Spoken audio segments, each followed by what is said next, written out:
ये जो है आपके सामने बहुत ज़्यादा मतलब इसमें आइस जम रही है। जो सिंगल डोर रेफ्रिजरेटर है इसमें क्या है, पहाड़ जमे हैं आइस के। तो अगर आइस जमती है तो वहाँ पे क्या दिक्कत होती है, और आपके सामने भी अगर ये दिक्कत आ रही है तो आप उसको कैसे सॉल्व कर सकते हैं।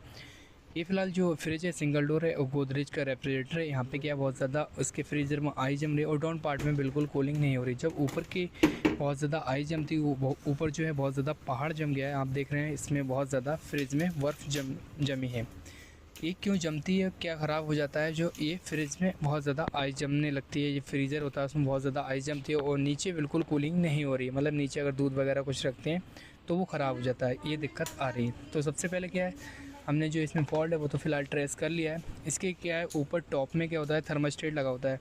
वो थर्मास्टेट दिक्कत देता है, तभी ये दिक्कत आती है कि आपका ओवर आइस जमती है नीचे, क्योंकि ये काम नहीं करता है, ये कूलिंग को सेंस नहीं करता है। इस वजह से यहाँ पे ओवर आइस जमना स्टार्ट हो जाती है, मतलब शिमला बनना स्टार्ट हो जाता है। तो थर्मास्टेट होता है, इसके क्या है टॉप में होता है। गोदरेज के जितने भी फ्रिज होते हैं, चाहे वो सिंगल डोर हो या फिर डबल डोर रेफ्रिजरेटर हो, तो इसका जो थर्मास्टेट होता है वो ऊपर टॉप पे होता है। और कुछ गोदरेज के ऐसे रेफ्रिजरेटर हैं इनका डाउन में भी, मतलब नीचे की साइड थर्मास्टेट लगा होता है, बट एक सिंगल डोर में सब में ऊपर होता है टॉप की साइड।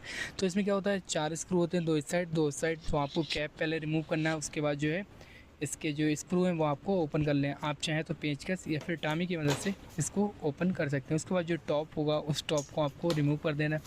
ये जो भी वर्किंग है मैं आपको प्रैक्टिकली दिखाऊंगा चेंज करके हर एक चीज़। और ये जो बर्फ़ जम रहा है उसको भी मैं बिल्कुल जो रीज़न है वो भी आपको बताऊंगा। फ़िलहाल यहाँ पे जो दिक्कत है, सबसे पहले आपको चेक करना है कि आपका जो थर्मास्टेट होता है फ्रीज़र से बॉडी में अटैच होना चाहिए सेंसर, ठीक है।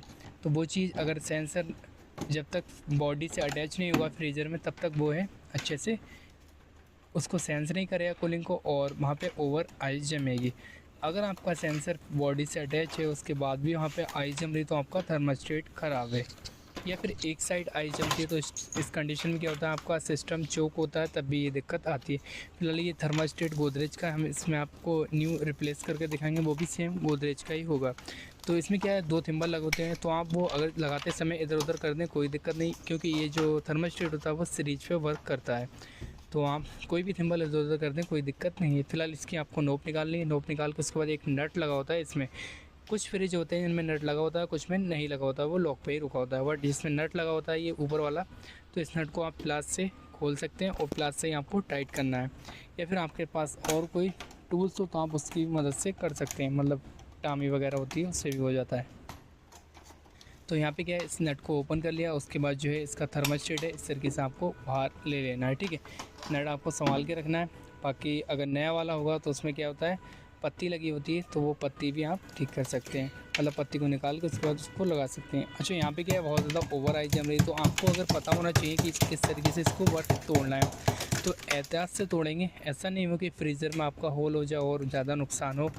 तो आप कभी भी काम करें तो थोड़ा एहतियात से करें। आपको पता होना चाहिए कि कहाँ से फ्रीज़र में होल नहीं होगा, ठीक है। इस चीज़ का आपको ध्यान रखना है। उसके बाद इसका टॉप होता है बैक साइड, इसमें क्या है 2 स्क्रू लगे होते हैं, मतलब बैक साइड। तो इसको भी आपको ओपन करना है, क्योंकि आपको सेंसर निकालना है। जब तक बर्फ़ मेल्ट नहीं होगी और सेंसर नहीं निकले तब तक आप रिप्लेस नहीं कर सकते।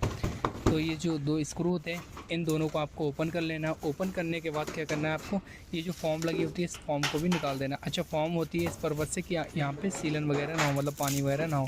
यहाँ पे टेप लगा होता है और थोड़ी सी एमसील लगी होती है, जिससे कि ये सेंसर रुका होता है वहाँ पे। तो ये चीज़ आपको दोबारा भी लगाना है, सब ऐसे ही जैसे कि आपने ओपन किया, ठीक है। ये सेंसर नीचे बॉडी में लगा होता है नीचे की साइड। तो सबसे पहले क्या करना है, आपको पानी लेना है। पानी से क्या है बर्फ़ मेल्ट हो जाएगी, या फिर पानी आप गर्म करा सकते हैं। या फिर आपको ये पता है कि पानी मतलब बर्फ़ बहुत ज़्यादा जमी है, तो आप इस फ्रिज को पहले से ही ऑफ़ करा के रखें। जैसे कि आपने क्या है, सुबह को कंप्लेंट मिली है तो सुबह आप बंद करा दें, शाम के टाइम जाएंगे तो ये सारी मेल्ट हो जाएगी अपने आप ही। या फिर तो आप पानी से ही कर लें, क्योंकि वहाँ पे क्या है आपका टाइम ज़्यादा ज़ाया नहीं हुआ अगर पहले से आप ये कर लेते हैं। बट हमें क्या है प्रैक्टिकली दिखाना है, इसलिए मैंने आपको सब कुछ प्रैक्टिकली दिखाना है। तो मैंने क्या है पानी उनी का इंतज़ाम किया। उसके बाद जो है इसको अच्छे से हम इसको मेल्ट कर देंगे गर्म पानी से। इसको आप चाहें तो जल्दी भी मेल्ट हो जाती है गर्म पानी से, वरना आप ठंडे पानी से भी कर सकते हैं, मतलब नॉर्मल जो पानी होता है उससे भी आप कर सकते हैं। उसके बाद जब ये बर्फ़ जो है बिल्कुल अच्छे से मेल्ट हो जाएगी, उसके बाद जो नीचे सेंसर होगा फ्रीज़र में जो अटैच होता है वो सेंसर लगाना है। यहाँ पे फिर क्या फ़िलहाल क्या हमने गोदरेज का न्यू एक थर्मास्टेट है हमारे पास, इसको ही हमें इसमें इंस्टॉल करना है और वो वाला है जो ख़राब हो गया वो निकाल देना है।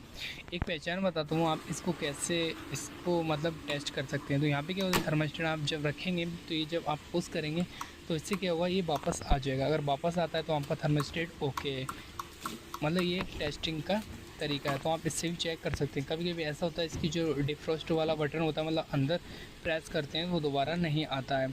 वो कब नहीं आता है, जैसे कि आपने नॉर्मल अभी चेक करो तब। अगर आइस में रख रहे हो तो उस समय तो कट हो जाएगा और उसके बाद प्रॉपर वर्क करेगा। जब आइस का टेम्परेचर चला जाएगा, सेंसर सेंस कर लेगा, फिर उसके बाद बटन वो अपने आप ही ऊपर आ जाता है। तो एक तो आप नॉर्मली वैसे चेक कर सकते हैं, और बाकी अगर कूलिंग हो रही है, उसमें कूलिंग बहुत ज़्यादा है, तो जब तक सेंस नहीं कर रहा है तब तक वो वापस नहीं आएगा। तो यहाँ पे क्या है, ये दो सिंबल हैं, आप जिधर चाहें उधर इसको लगा सकते हैं, कोई दिक्कत नहीं है। बाकी इसकी नोक है, तो हमने क्या है थर्मास्टेट इसका लगा दिया, बाकी नट लगा दिया। इसका कैप को भी आपको इस तरीके से इसमें टाइट कर देना है। और उसके बाद जो दो थिम्बल हैं जो मैंने आपको वायरिंग बताई, वो आप किधर भी कर सकते हैं, कोई दिक्कत नहीं है, मतलब इधर से उधर कर सकते हैं, कोई टेंशन नहीं।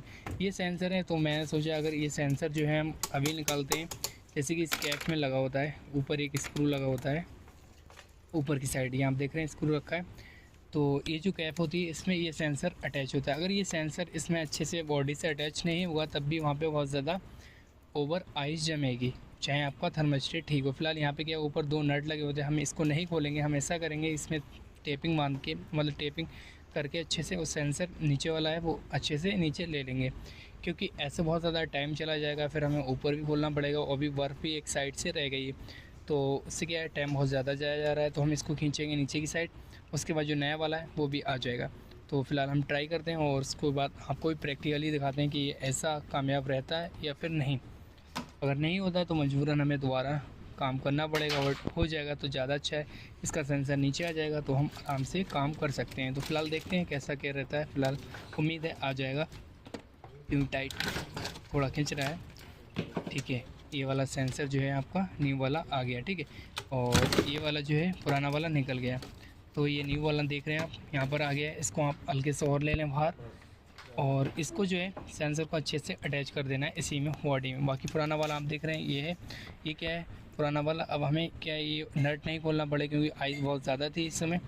तो बाकी जो है इस तरीके से आपको इसको अटैच कर देना है। अभी क्या है, जब आप इसको ऑन करेंगे तो ये अगर कूलिंग को सेंस कर लेगा तो ये ऑन नहीं होगा, कंप्रेसर को ऑन नहीं करेगा। और अगर ये सेंस नहीं करेगा, मतलब अपने तरीके से काम नहीं करेगा, तब दिक्कत आ सकती है। तो इसलिए अगर ये सेंस करेगा तो जाहिर सी बात है आपका कंप्रेसर ऑन नहीं हुआ, और अगर सेंस इसने कर लिया तब तो ठीक है, और अगर नहीं किया, मतलब सेंस नहीं किया, कंप्रेसर ऑन हो गया आपका, तो उस कंडीशन में आपका ये भी थर्मास्टेट ख़राब होता है। तो आप इससे भी क्लियर कर सकते हैं, क्योंकि यहाँ पे बहुत ज़्यादा बर्फ़ है, तो इस वजह से इसे अभी कंप्रेसर ऑन नहीं करना चाहिए।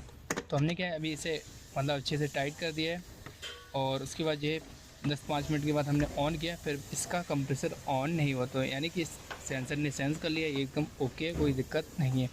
तो फिलहाल हमें क्या है यहाँ पे जो है इसका सेंसर जो वगैरह है इसको एम सील लगा देना। उसके बाद टेपिंग भी आपको अच्छे से करना है, वैसे जिस तरीके से आपने ओपन किया टेपिंग करके। उसके बाद जो है हमने सेंसर तो फिलहाल नीचे फ्रीज़र में फिट कर दिया है। उसके बाद इसका जो फॉर्म है वो लगानी है। उसके बाद जो टॉप है, फॉर्म ज़रूर लगाना है आपको। अगर फॉर्म नहीं लगाएंगे तो वहाँ पे क्या होता है, अगर आपका नीचे पानी वगैरह जाता है तो फ्रिज की बॉडी गलने के चांसेस रहते हैं और अंदर की फॉर्म ख़राब होने का चांसेस रहता है। तो यहाँ पे दोनों स्क्रू लगा दिए। बाकी ये ऊपर का टॉप है, इसमें भी अच्छे से स्क्रू टाइट कर देना है दोनों साइड, और उसके बाद जो है एकदम ओके हो गया, कोई दिक्कत नहीं है। तो फ्रेंड्स ये इन्फॉर्मेशन कैसी लगी, अगर अच्छी लगी वीडियो को लाइक कर दो, चैनल पर विजिट किया चैनल को सब्सक्राइब कर दो। Thank you for watching.